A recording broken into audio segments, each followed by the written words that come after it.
हे पूर्वीपासून नॉलेज आहे, वेदांमध्ये लिहिलेलं आहे, पण तू ॲक्च्युली ते पेशंटना सांगतेस, त्यांचा रिझल्ट बघतेस आणि तू बऱ्यापैकी सायंटिफिकली स्टडी करतेस. नाहीतर ज्ञान तर होतंच ना, पण ते अशा पद्धतीने ज्याला आपण आता डबल ब्लाइंड स्टडी म्हणतो, ते जे तू करतेस आणि त्याला परत एक इन्व्हेस्टिगेशन्समध्ये या लेवल्स कमी झाल्या किंवा आता ब्रेनमधले EEG चेंजेस येतात. इन्व्हेस्टिगेशन का पाहिजे माहिती आहे का मंजिरीताई? कारण आता काळ वेगळा आहे ना, आपल्याकडे प्रूफ्स हवीत.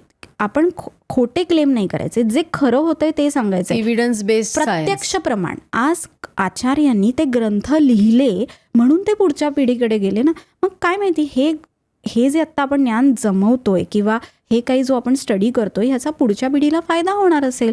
सो त्यासाठी हे कुठेही शास्त्र लुप्त होऊ नये म्हणून ह्याच्यावरती काम होणं महत्त्वाचं आहे. ह्याला दैव व्यपाश्रय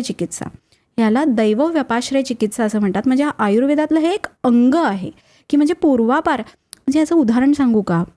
सकाळी उठल्यावरती आपण काय म्हणतो, कराग्रे वसते लक्ष्मी, करमध्ये सरस्वती, करमूले तू गोविंद, प्रभाते करदर्शनम. का असं म्हटलंय की तुम्ही सकाळी उठल्यावर तुमच्या हाताकडे का बघा? कारण इथे गोविंद आणि इथे लक्ष्मी, म्हणजे गोविंद मनासाठी आणि लक्ष्मी घर कार्यासाठी, की म्हणजे पैसे कमवायला लागतातच ना. मग आपल्याला आपलंच रूप दिसतं, आपलं तेज. म्हणजे सकाळी मोस्टली पेशंटमध्ये जे डिप्रेस्ड असतात त्यांच्यामध्ये कॉर्टिझॉल हाय असतं. सो ही जी सुरुवात होते ना, आपण दोन्ही हात एकमेकांना टच केले, लेफ्ट आणि राईट. सो ते लोहचुंबक कसं असतं कळलं? सो ते अट्रॅक्ट झालं, सो ते कनेक्ट झालो आपण इथे. आणि त्याच्यानंतर आपण जेव्हा आंघोळीहून बाहेर येतो तेव्हा आपण सूर्याला नमस्कार करतो. पूर्वीपासून सूर्योपासना चालू आहे की सूर्यासारखं तेज कोणातच नाही. म्हणजे सूर्य म्हणजे त्याची जर उपासना केली ना, सूर्य देवतेची, खूप ताकद येतं. म्हणजे अर्घ्य जे पूर्वी द्यायचे आता होत नसेल, पण तुम्ही नमस्कार करा मनापासून. अर्ध्याचं काय गं महत्व? खूप महत्त्व असतं. म्हणजे आज गायत्री मंत्र साधना जी असते की मुंजीमध्ये मुलाला तो कानामध्ये मंत्र सांगितला जातो.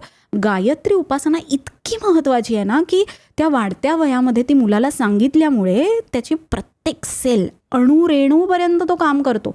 ओम भूर्भुवस्वः तस्य विदुर्वरेण्यं भर्गो देवस्य धीमहि धियो यो नः प्रचोदयात. जो मंत्र आहे तो इतका छान काम करतो त्या मुलांसाठी. फक्त मुंज झाल्यावरती आईवडिलांनी मुलांकडनं हे करून घ्यायला पाहिजे, तर हे पुढे टिकेल ना. आता काय होतं, मुलं विसरून जातात म्हणायला.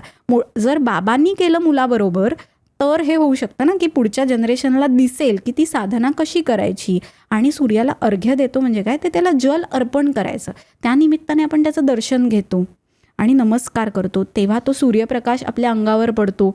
पूर्वी आपण असं म्हणायचो, पण काहीतरी बघा, विटॅमिन D3 जे असतं सूर्यप्रकाशातनं थोडं तरी मिळतं ना, ते त्यासाठी ह्या सगळ्या गोष्टी केलेल्या आहेत की त्यामुळे आपल्या स्किनमधनं लगेच एवढे अब्झॉर्ब होत नाही.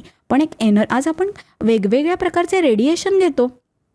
मग हा एवढा फ्री ऑफ कॉस्ट आपल्याला मिळालेला आहे. लोक रात्री शतपावली घालायला जातात. तर मी त्यांना काय सांगते की तुम्ही ॲटलिस्ट सकाळी 15 मिनिटं कोवळा सूर्यप्रकाश घ्या. त्याच्यावरनं एक खूप मोठा स्टडी झालेला आहे ओके स्टॅनफर्डला. त्याच्यामध्ये त्यांनी असं, मी एक पॉडकास्ट ऐकला होता की जे सूर्यप्रकाश असतो ना कोवळा, तू जो म्हणालीस, तो आपल्या डोळ्यावर पडला की रेटायनामधले जे रॉड्स अँड कोन्स असतात ते ॲक्टिवेट होतात आणि त्यांनी पूर्ण आपली एंडोक्राईन सिस्टीम रिसेट होते. त्यांचं असं म्हणणं आहे की 5 मिनिटं तुम्ही बघायचं, दिवसभर तुम्हाला एनर्जी राहते. तुमचं मेलॅटोनिन, तुमची थायरॉइड हॉर्मोन्स, सगळी हॉर्मोन्स सिक्रेट होतात. म्हणजे आपण जे पूर्वी म्हणायचं सूर्योपासना म्हणजे तेच झालं, पण आता ते सायंटिफिकली हे प्रूव्ह झालेलं आहे. अगदी छान. म्हणजे कसं आहे, हे सायंटिफिकली प्रूव्ह झाल्यामुळे काय होतं, एक प्रमाण होतं ना. प्रत्येक वेळी कसं चेक केलं जातं ना की हे खरंच आहे का. सो गायत्री मंत्राची जी उपासना आहे ती इतकी महत्त्वाची आहे की ती खरंच वाढत्या वयातल्या मुलांनी करायलाच हवी, की त्यांना खूप ताकद मिळते. आणि आपण जे म्हणजे कोवळा सूर्यप्रकाश हा आपण घ्यायलाच हवा की ज्यांनी आपली एनर्जी वाढते. आणि that is a source of energy. म्हणजे ह्या सवयी आहेत की त्या आपण आपल्याला लावूनच घेतल्या पाहिजेत. त्यांनी आपल्यामध्ये खूप छान बदल होतो. आणि आत्ता तुम्ही म्हणालात तसं ज्या सायंटिफिक स्टडीनुसार सुद्धा जर एवढ्या गोष्टी शरीरात बदलणार असतील तर का नाही करायचं, तर डेफिनेटली करायला हवं.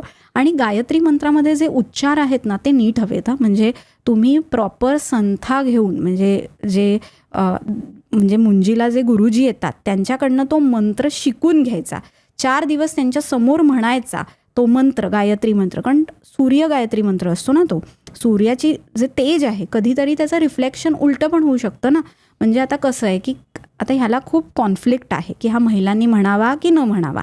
आता हे प्रत्येकावर डिपेंड आहे. पण माझं मत मी असं सांगते की आपल्या शरीरामध्ये हार्मोन्स असतात. आता जेव्हा आपण हा सूर्य गायत्री मंत्र म्हणतो तेव्हा शरीरातली उष्णता वाढते आणि म्हणून मी जनरली सांगते की महिलांनी तो कमी म्हणावा, म्हणजे की ज्यांनी आपले हार्मोनल लेवल्स बदलणार नाहीत. पण it depends on every person. ज्याला आवड आहे त्यांनी जरूर म्हणावं. असं काही त्यांनी त्रास होतो असं अजिबात काही नाही. फक्त फेशियल हेअर येणं किंवा हनवटीच्या इथे केस येणं असे काही सिम्पटम्स दिसले तर ते थांबवायचं. ही क्लिप शेवटपर्यंत बघितल्याबद्दल खूप खूप धन्यवाद. संपूर्ण एपिसोड बघण्यासाठी खाली दिलेल्या लिंकवर क्लिक करा आणि सर्व काही चॅनलला सबस्क्राईब करायला विसरू नका.